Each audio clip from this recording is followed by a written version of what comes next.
Good afternoon. I am Anil Agarwal, former Chief Manager, Punjab National Bank. Since new notification has come, there are a lot of questions arising out of this. Some people are using a loose term re-exam. This has created confusion amongst most of the candidates.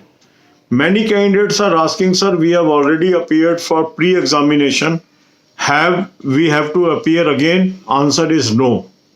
This is an additional exam. This is not re-exam. There is a distinction between re-exam and additional exam.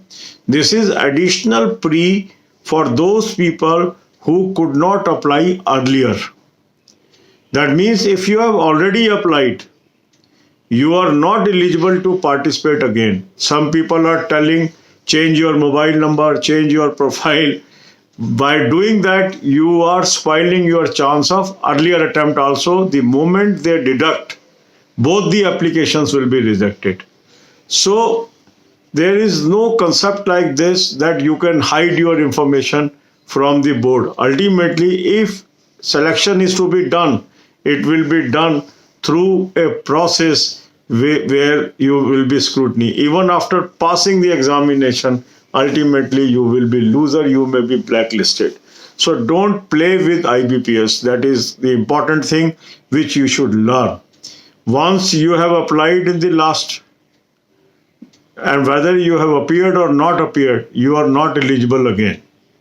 This is only opening for the people those could not apply in the earlier occasion.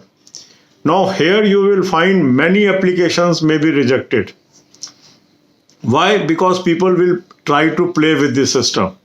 And IBPS is smart enough to deduct these people. So ultimately it may also happen that the net number of applications may fall. The earlier attempted candidates, they may try to reattempt and their application is rejected ultimately. So don't venture into that. This is my advice. If you have appeared, wait and have patience. God will do the justice.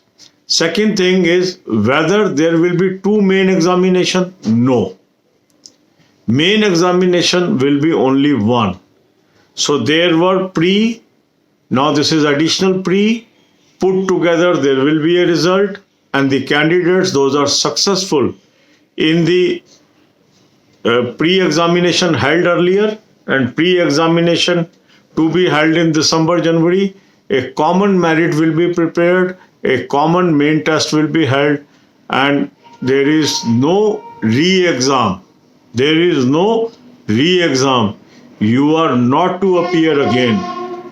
Even if you have appeared the last examination or you fail to turn up on the center, you are not permitted to appear in this round. This you have to make it clear in your mind. Certain people are devising alternate ways. They will be sufferer on long run. I am getting calls, sir, last time I applied by giving wrong credentials. Should I try this time? You are for a trouble. Don't play with the system. You are looking for a job. Don't spoil your history. This is my advice. If whatever is your performance, prepare for mains. Don't try to play with the system. This is my advice. अब यही बातें हम हिंदी में करेंगे.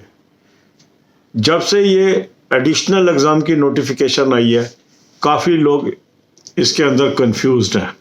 और उसका main reason ये है कि काफ़ी लोगों ने वर्ड यूज़ किया री एग्ज़ाम. री एग्ज़ाम गलत टर्मिनोलॉजी है. IBPS ने कहीं री एग्ज़ाम टर्म वर्ड यूज़ नहीं किया. ये एडिशनल एग्ज़ाम है, ये री एग्ज़ाम नहीं है. जिन लोगों ने पहले अप्लाई कर दिया था, चाहे वो अपीयर हुए हैं चाहे अपीयर नहीं हो पाए हैं, वो इस एग्ज़ाम में नहीं बैठ सकते हैं. ये हमें बिल्कुल क्लियर कर लेना है अपने माइंड में. अगर आपने इस नोटिफिकेशन में पहले अप्लाई किया था और अब सप्लीमेंट्री नोटिफिकेशन आई है, तो आप दोबारा अप्लाई नहीं कर सकते. चाहे आपने पहले सही क्रेडेंशियल्स दिए थे, चाहे रॉन्ग क्रेडेंशियल्स दिए थे. काफ़ी लोगों के दिमाग में ये कन्फ्यूज़न है कि सर मेरा एग्ज़ाम हो गया था, क्या मैं अब दोबारा एग्ज़ाम दे दूं, मेरे नंबर इम्प्रूव हो जाएंगे। अगर आपने दोबारा अप्लाई कर दिया, आपकी दोनों एप्लीकेशनें रिजेक्ट हो जाएंगी। तो अगर पहले से कुछ चांस भी था, वो भी आप गवा बैठेंगे। कुछ लोग बातें कर रहे हैं कि हम मोबाइल नंबर बदल लें, हम ईमेल एड्रेस बदल लें, हम ये बदल लें। आप सिस्टम के साथ खेलेंगे, आप मुसीबत में फंस जाएंगे। उनके पास बहुत सिस्टम है आपको चेक करने के। अभी स्टेट बैंक में यही हो रहा है, कई लोगों का रिजल्ट नहीं निकल रहा क्योंकि उन्होंने 2 स्टेट से अप्लाई कर दिया था। वो सोच रहे हैं रिजल्ट क्यों नहीं निकल रहा, 2 स्टेट अलाउड ही नहीं है। तो आप सिस्टम के साथ मत खेलिए, उसमें बहुत चेक एंड बैलेंसेस होते हैं। अपने जेन्युइन रहिए। अगर आपने पहले अप्लाई किया है और आप किसी कारणवश नहीं दे पाए हैं, अगले एग्जाम्स की वेट करिए। अगर वो अलाउ कर देते हैं कि जो नहीं दे पाए थे वो दोबारा दे पाते हैं, तो अलग बात है। अभी उन्होंने अलाउ नहीं किया है। किसी भी तरह की गलतफहमी में आके अपना चांस मत खराब कर लेना। मैं बार बार आपको बता रहा हूँ, री एग्ज़ाम गलत वर्ड है, ये एडिशनल एग्ज़ाम है। बात अगर आपको ये समझ आ जाएगी ये री एग्ज़ाम नहीं है, तो आपके सारे कन्फ्यूज़न ऑटोमेटिक दूर हो गए। आपको दोबारा इस एग्ज़ाम में नहीं बैठना है। अब दूसरी दुविधा लोगों के लिए ये है कि जो पहले प्री हुआ है और अब जो प्री होगा, क्या इसके मेन भी अलग अलग होंगे? नहीं।